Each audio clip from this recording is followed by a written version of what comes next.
Budget ಅಧಿವೇಶನದಲ್ಲಿ ಆಡಳಿತ ವಿಪಕ್ಷಗಳ ನಡುವೆ ಕ್ಯಾಮೆರಾ ಕಾಳಗ ನಡೆದಿದೆ. ಕುರ್ಚಿ ಕಾಳಗದ ನಡುವೆ ಮಲ್ಲಿಕಾರ್ಜುನ್ ಖರ್ಗೆನ ಡಿಸಿಎಂ ಡಿಕೆ ಭೇಟಿಯಾಗಿ ಚರ್ಚೆ ಮಾಡಿದ್ದಾರೆ. ಮಾಜಿ ಸಿಎಂ ಬಿಎಸ್ವೈ ವಿರುದ್ಧ ಶಾಸಕ ಯತ್ನಾಳ್ ಮತ್ತೆ ಗರ್ಜಿಸಿದ್ದಾರೆ. ಈ ಸುದ್ದಿಯನ್ನು ನೋಡೋಣ ರಾಜಕೀಯ ನ್ಯೂಸ್ ಟಾಪ್ 9 ನಲ್ಲಿ. ಬಜೆಟ್ ಅಧಿವೇಶನದಲ್ಲಿ ಆಡಳಿತ ಹಾಗೂ ವಿಪಕ್ಷಗಳ ನಡುವೆ ಮಾತಿನ ಕದನವೇ ಏರ್ಪಟ್ಟಿದೆ. ವಿಧಾನಸಭೆಯಲ್ಲಿ ಆಡಳಿತ ಪಕ್ಷದ ಸದಸ್ಯರಿಗೆ ಕ್ಲೋಸ್ ಅಪ್ ಕ್ಯಾಮೆರಾ, ವಿಪಕ್ಷ ಸದಸ್ಯರಿಗೆ ವೈಡ್ ಆಂಗಲ್ ಕ್ಯಾಮೆರಾ. ಇದನ್ನ ಗಮನಿಸಿದ ಬಿಜೆಪಿ ಸದಸ್ಯರು ರಾಜ್ಯ ಸರ್ಕಾರದ ಮೇಲೆ ಮುಗಿಬಿದ್ರು. ಸದನದಲ್ಲಿ ಕ್ಯಾಮೆರಾ ಕದನ ಕೋಲಾಹಲವೇ ಸೃಷ್ಟಿಸಿದೆ. ನಾವು ಭಾಷೆ ಬಗ್ಗೆ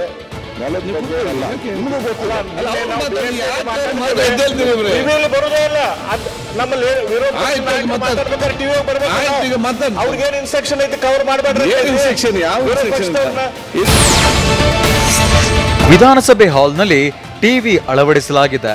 ವಿಪಕ್ಷ ಸದಸ್ಯರು ಮಾತನಾಡುತ್ತಿದ್ದಾಗ ಟಿವಿಯಲ್ಲಿ ತೋರಿಸ್ತಿರಲಿಲ್ಲ. ಆಡಳಿತ ಪಕ್ಷದ ಸದಸ್ಯರು ಎದ್ದು ನಿಂತ ಕೂಡಲೇ ಕ್ಲೋಸ್ ಅಪ್ ಕ್ಯಾಮೆರಾದಲ್ಲಿ ಪ್ರದರ್ಶನವಾಗ್ತಿತ್ತು. ಎಚ್.ಕೆ. ಪಾಟೀಲ್ ಎದ್ದು ನಿಂತಾಗ ನೋಡ್ರಿ, ಈಗ ಟಿವಿಯಲ್ಲಿ ಬರ್ತಾರೆ ಅಂತ ವಿಪಕ್ಷ ಸದಸ್ಯರು ಹೇಳಿದ್ರು.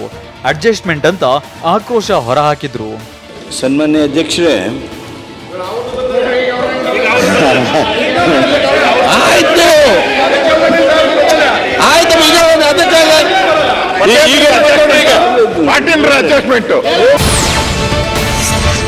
ರಾಜ್ಯದಲ್ಲಿ ಭಾರಿ ಸದ್ದು ಮಾಡ್ತಿರೋ ನಟ್ಟು ಬೋಲ್ಟು ಕದನ ವಿಧಾನಸಭೆಯಲ್ಲೂ ಪ್ರತಿಧ್ವನಿಸಿದೆ.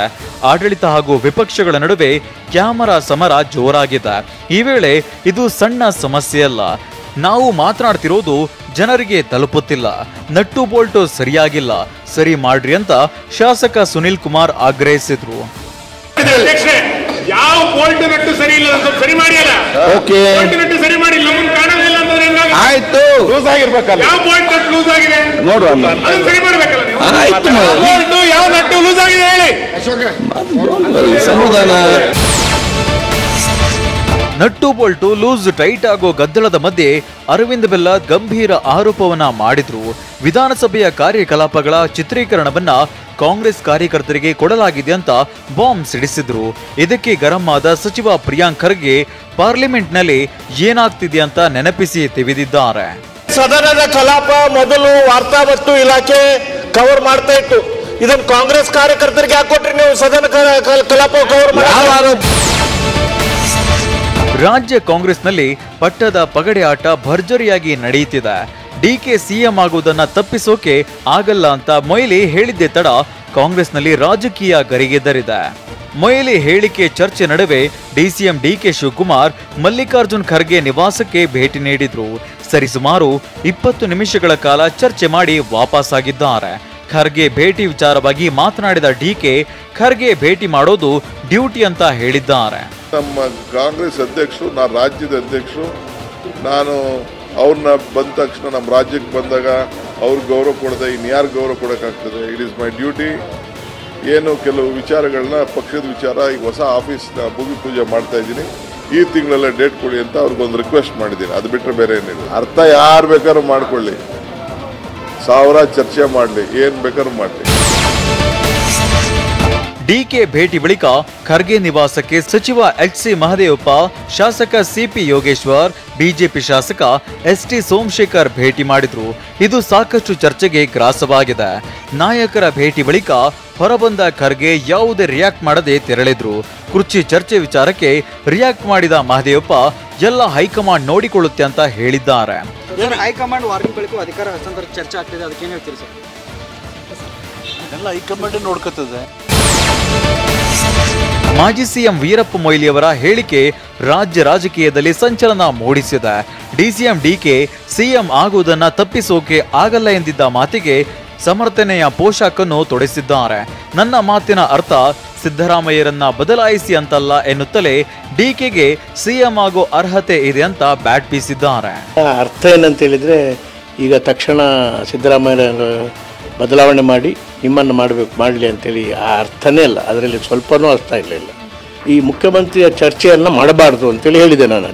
ಮುಖ್ಯಮಂತ್ರಿಯ ಚರ್ಚೆ ಮಾಡಲೇಬಾರ್ದು. ನೀವು ಕೂಡ ಅಷ್ಟೇ ಯಾವ ಆತಂಕನೂ ಮಾಡಬೇಕಾಗಿಲ್ಲ, ಯಾಕಂದರೆ ನೀವು ಚೆನ್ನಾಗಿ ಕೆಲಸ ಮಾಡಿದ್ದೀರಿ, ಒಂದಲ್ಲ ಒಂದು ದಿವಸ ಮುಖ್ಯಮಂತ್ರಿ ಆಗೇ ಆಗ್ತೀರಿ ಅಂತೇಳಿ ಈ ದಾಟಿಯಲ್ಲಿ ಹೇಳಿದ್ದೆ ಹೊರತು ಇದು ಈ ಅವರನ್ನು ತೆಗೆದು ನಿಮ್ಮನ್ನು ಸಿದ್ದರಾಮಯ್ಯ ತೆಗೆದು ನಿಮ್ಮನ್ನು ಮಾಡಬೇಕು ಅಂತೇಳಿ ಹೇಳಿದ್ದೇ ಇಲ್ಲ. ವಿಶೇಷ ಅಂತ ಹೇಳಿದರೆ ಇವು ನಮ್ಮ ಪಕ್ಷದಲ್ಲಿ ಮುಖ್ಯಮಂತ್ರಿ ಹೇಗೆ ಮಾಡೋದು ಅಂತೇಳಿ ನನಗೆ ಗೊತ್ತಿದ್ದು ನಾನು ಹೇಳಿದ ಕೂಡಲೇ ಅಥವಾ ಯಾರಾದರೂ ಒಬ್ಬರು ಹೇಳಿದ ಕೂಡಲೇ ಆಗೋದಿಲ್ಲ.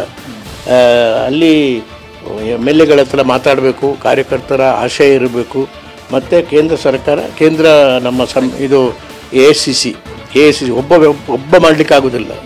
ನನಗೆ ಗೊತ್ತಿದ್ದಷ್ಟು ಬಾಕಿ ಅವ್ರಿಗೆ ಗೊತ್ತಿಲ್ಲ. ನನಗೆ ಯಾರು ಪಾಠ ಹೇಳ್ಕೊಳ್ಬೇಕಾಗಿಲ್ಲ. ಆದ್ದರಿಂದ ಇದರ ಬಗ್ಗೆ ಒಂದು ದೊಡ್ಡ ಇಶ್ಯೂ ಮಾಡಿ ಕಾಂಟ್ರವರ್ಸಿ ಮಾಡಬೇಕಾದ ಅವಶ್ಯಕತೆ ಇಲ್ಲ. ನನ್ನ ಉದ್ದೇಶ ಇದಕ್ಕೆ ಸಾಂತ್ವನ ಕೊಡಬೇಕು ಎಲ್ರಿಗೂ. ಇದ್ರ ಬಗ್ಗೆ ಸಾರ್ವಜನಿಕ ಚರ್ಚೆ ಆಗಬಾರ್ದು ಎಂಬ ಉದ್ದೇಶದಿಂದ ನಾನು ಹೇಳಿದೆ. ಯಡಿಯೂರಪ್ಪ ಲಿಂಗಾಯತ ಅಲ್ಲ, ಬಿಜೆಪಿಯ ಬ್ಲ್ಯಾಕ್ ಮೇಲರ್ ಅಂತ ಶಾಸಕ ಬಸನಗೌಡ ಪಾಟೀಲ್ ಯತ್ನಾಳ್ ಬಾಂಬ್ ಸಿಡಿಸಿದ್ದಾರೆ. ನಾನು ವೀರಶೈವ ಲಿಂಗಾಯತ ಅಂತ ಹೈಕಮಾಂಡ್ಗೆ ಬ್ಲ್ಯಾಕ್ ಮೇಲ್ ಮಾಡ್ತಿದ್ದಾರೆ. BSY ಕರೆದ ಯಾವುದೇ ಸಭೆಗಳಿಗೆ ವೀರಶೈವ ಲಿಂಗಾಯತರು ಹೋಗಬೇಡಿ ಅಂತ ಹೇಳ್ತೀವಿ. ವೀರಶೈವ ಲಿಂಗಾಯತರು ಪಂಚಮಸಾಲಿ ಸಮುದಾಯಕ್ಕೆ ಯಡಿಯೂರಪ್ಪ ಪುತ್ರ BY ವಿಜಯೇಂದ್ರ ಅನ್ಯಾಯ ಮಾಡಿದ್ದಾರೆ. ಶಾಮನೂರು ಶಿವಶಂಕರಪ್ಪ ಕಾಂಗ್ರೆಸ್ ಪಕ್ಷದ ಬ್ಲ್ಯಾಕ್ ಮೇಲರ್ ಅಂತ ಕೆಂಡಕಾರಿದ್ದಾರೆ. ಶಿವಶಂಕರಪ್ಪ ಭೇಟಿ ಆಗಿದ್ರು ಅಂತ ಹೇಳಿ ಅಂದ್ರೆ ಬ್ಲ್ಯಾಕ್ ಮೇಲ್ ಮಾಡುವಂತ ತಂತ್ರ ನಡೀತಾ ಇದೆಯಾ ಅಂತೀರಾಗದೆ? ಅವ್ರು ಕಾಂಗ್ರೆಸ್ ಬ್ಲ್ಯಾಕ್ ಮೇಲು, ಇವರು BJP ಬ್ಲ್ಯಾಕ್ ಮೇಲು. ಯಾರು ಲಿಂಗಾಯತರೇ ಇಲ್ಲ ಅವ್ರ ಹಿಂದೆ. ಮೊದಲೇ ಹೇಳ್ತೀನಿ, ಯಡಿಯೂರಪ್ಪನೇ ಲಿಂಗಾಯತ ಅಲ್ಲ. ಮಂಡ್ಯದಲ್ಲಿ ಆ ಲಿಂಗಾಯತರು ಅವರ ಕುಟುಂಬನೇ ಅಲ್ಲ, ಅದು ಯಾವುದೋ ಬೆಳಗಾರಿ ಸೆಕ್ಟರ್ ಯಾವುದೋ ಒಂದು ಬೇರೆ ಐತದು. ಸುಮ್ಮನೆ ಲಿಂಗಾಯತ ಅಂತ ಹೇಳಿ ಪೋಸ್ ಕೊಡ್ತಾ ಇದ್ದಾರೆ. BSY ಲಿಂಗಾಯತ ಲೀಡರ್ ಅಂತ ಎಲ್ಲೂ ತಮಟೆ ಹೊಡೆದಿಲ್ಲ ಅಂತ ಯತ್ನಾಳ್ ಹೇಳಿಕೆಗೆ ರೇಣುಕಾಚಾರ್ಯ ತಿರುಗೇಟನ್ನ ನೀಡಿದ್ದಾರೆ.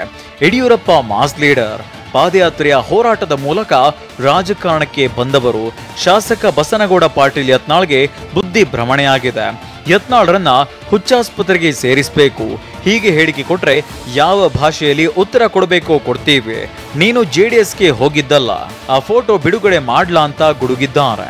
ನಿನ್ನಂತ ಮೂರ್ಖ ಈ ರಾಜ್ಯದಲ್ಲಿ ಯಾರೂ ಇಲ್ಲ. ನೀನು ಹೋರಾಟ, ಕಾಂಗ್ರೆಸ್ ವಿರುದ್ಧ ಹೋರಾಟ ಮಾಡು. ಅಲ್ಲಿ ಬ್ಲ್ಯಾಕ್ ಮೇಲ್ ಮಾಡಿ ಕೆಲಸಗಳು ಮಾಡಿಸ್ಕೊಂತೀಯ. ಆ ಜಮೀನು ಬೈದಂಗೆ ಮಾಡಿ ಹೋಗಿ ಆಲಿಂಗನ ಮಾಡ್ಕೊಂತೀಯ. ನೀನಿಗೆಲ್ಲ ಒಂದು ಕಡೆ ಬುದ್ಧಿ ಭ್ರಮಣೆಯಾಗಿದೆ. ಹುಚ್ಚ ಆಸ್ಪತ್ರೆ ಸೇರಿಸ್ತಾ ಅಂತೇಳಿ ಇಚ್ಛೆ ಪಡ್ತೀನಿ.